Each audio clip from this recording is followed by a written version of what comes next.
Hey y'all, welcome to the kitchen at the House of Yumm. My name is Serene Herrera and I am here to share my love of Texas food with all y'all. My hope is that you will be confident and excited to get into the kitchen to feed your family some good food.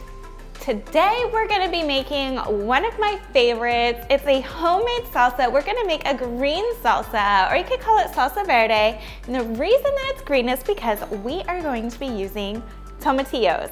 This salsa is bright, it's fresh, it's got a little bit of sweetness. Okay, so we are using fresh tomatillos, and you can find these at pretty much any markets these days. And I know some people might say that you use like a green tomato. These are different than just a green tomato. If you notice, they have this paper husk that's on them. So the first step that we need to do is remove the paper husk. You're going to find the little green tomatillos hiding in here, and you're also going to get kind of sticky. They're always sticky, but just peel the husk off, remove the little stem that's at the top of the tomatillo, and we're going to put them right in here because we're gonna be rinsing these off because they're sticky. All right. So we peeled the husk off of all the tomatillos. I'm using, this is about 1.5 pounds. Okay, the husks are all peeled off. I'm gonna give them a quick rinse in some water just to remove any kind of dirt or debris, get rid of the stickiness of them. Okay, nice and clean. Still slightly, I'm slightly sticky, but these seem fine. So there is actually a few ways you could make this salsa. So we could boil the tomatillos. We could add the tomatillos into a large pot, cover them with water, and let them boil. Or we could roast the tomatillos, and that way they get this nice char on the outside, and that really gives a little bit more of a roasted, deeper flavor to the salsa. Or if you were barbecuing or smoking or whatever you do with your meats outside, you could toss the tomatillos on the grill and let them get some char that way, and then you also get some of that smoky flavor.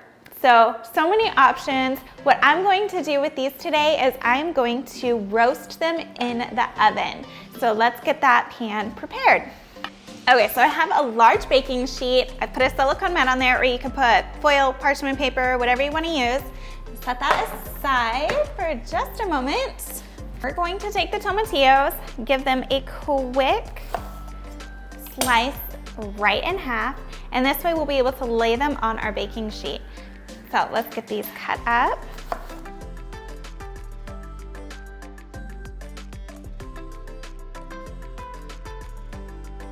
Just go ahead and prep the other ingredients before we put everything on the pan. The other things that I'm going to roast is my pepper that I'm going to add. We're making salsa, so we're gonna have some kind of pepper in there, right? Some kind of chili. So let's talk about your options.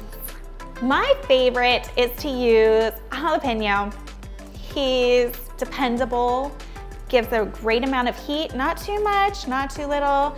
He's kind of like my, my Goldilocks of peppers. So he's the perfect amount of spice for me. But if you want, you could go for this little fellow right here. And don't let looks deceive you. This little guy is a Serrano pepper, and he's gonna pack a punch of heat with him, okay? So this little pepper here might give you more heat than, say, 2 jalapenos. So if you want heat in your salsa, this is the little guy that you want to go for. If you feel a little intimidated by the heat, you're kind of thinking maybe even a jalapeno might be too much, you can always go for an Anaheim pepper.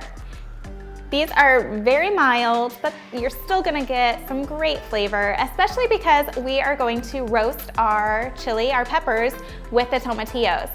So I'm gonna go with this jalapeno, and I'm going to cut it in half, remove the seeds and the membranes.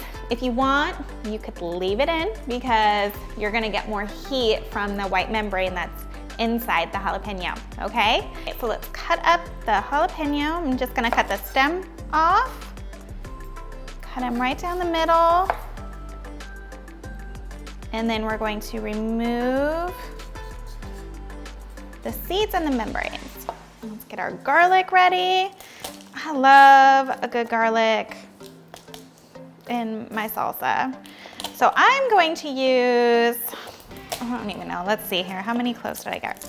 I grabbed, we'll just go for it. Let's do 5. You don't have to.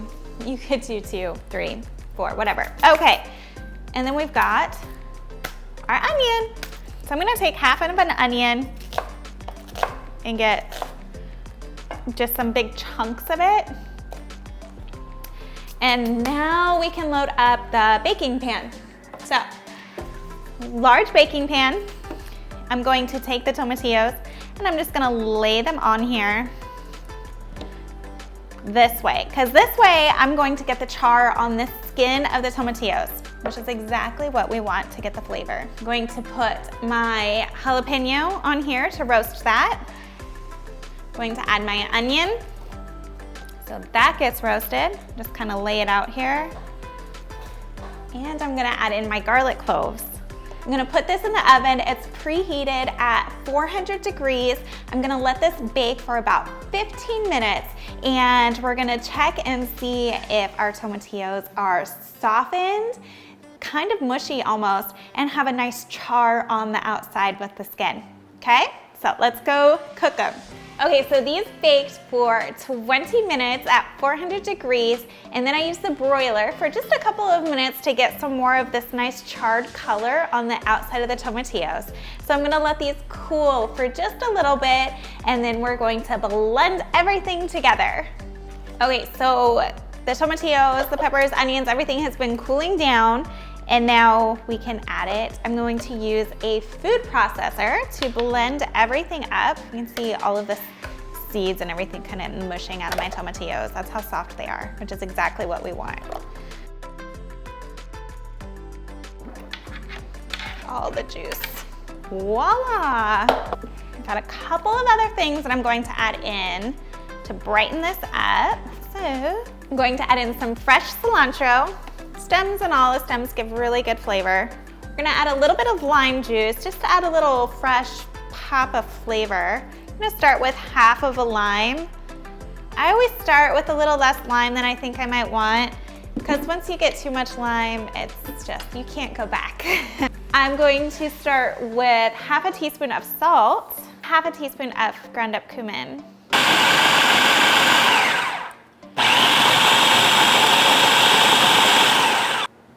For me, it's a little thick, so I am going to add just a little bit of water to it to help thin it out. If I had boiled the tomatillos and the ingredients, I would have saved the water from boiling the ingredients in, and I would add just a little bit of that water to this. But since I didn't boil it, I roasted it, I'm just gonna add a little bit of water, okay? Whoa, splatter. Our salsa is done and it is so good, you guys. It still has some bright, fresh flavors in it. It's got that roasted tomatillo and roasted jalapeno flavor that's in there. This salsa is perfect for just dipping some chips into. It pairs perfectly with chicken, fish, shrimp. It's great on tacos. I mean, there's so many things you can do with this. Store it in a jar, keep it in your refrigerator. It'll last up to about 5 days. There is nothing better in life than chips and salsa anyway. So let's give it a try. It was so good.